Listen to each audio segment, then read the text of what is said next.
So we referenced it earlier, but DJ did uh, take the long Full straw. rank. Yeah.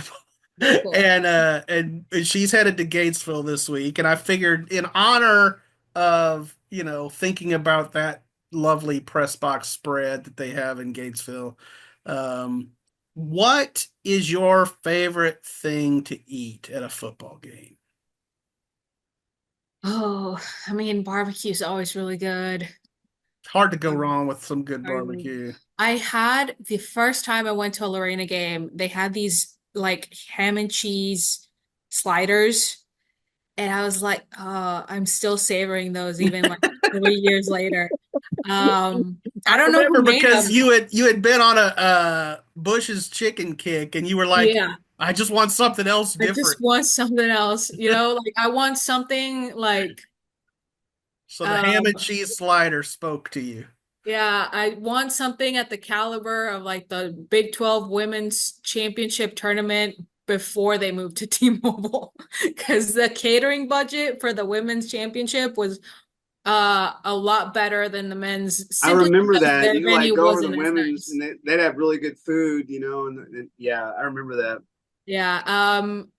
And okay, so here's the thing. I was gonna wait until Robinson went to Gatesville to go cover that game, but I was like, I haven't seen La Vega play yet, so why don't we go over there? You're gonna Yeah. end up going both times, aren't you?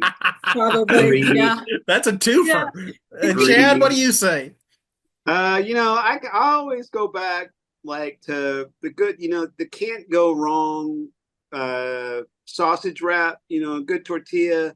And I'll even be a little bit more nostalgic about it. Back when I was in high school, good old Midway High School back in the day, and it was more so like when I'd go see my buddies playing the JV game, and it'd be a cool autumn night, and you'd go up there, and they had sausage dogs with the Earl Campbell hot links, the red ones, the ones that were spicy and red, Mm.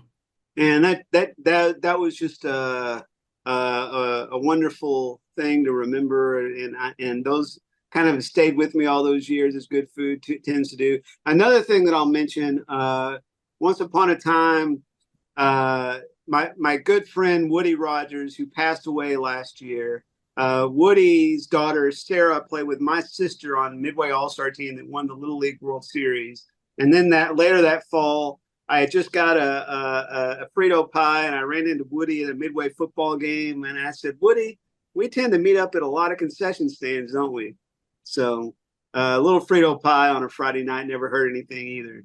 Frito pie to me, if you're outside and you're in the stands and you have a chill in the air, uh, that's a winner right there. Frito Mm-hmm. pie with the Frito pie in the bag You always say that. Everybody always says that. Like I with the don't little like. the little Uh huh. spork, you Uh know, huh. and it Yeah. and it's Yeah. really Yeah. gooey and like melted.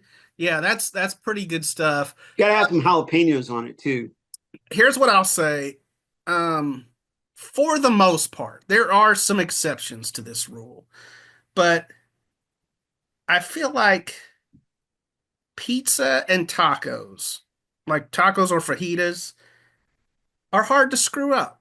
Um, it has been done. You can have bad pizza, I guess. You can have bad tacos, but I kind of consider like fajitas or tacos and pizza right up there with like chocolate and sex, man. I mean, you know, All I've had some right. bad pizza at games. I'm just Bringing up, saying. bringing the After Dark podcast into the regular week, I'm just saying, regular week version. if it's bad, you're still having sex.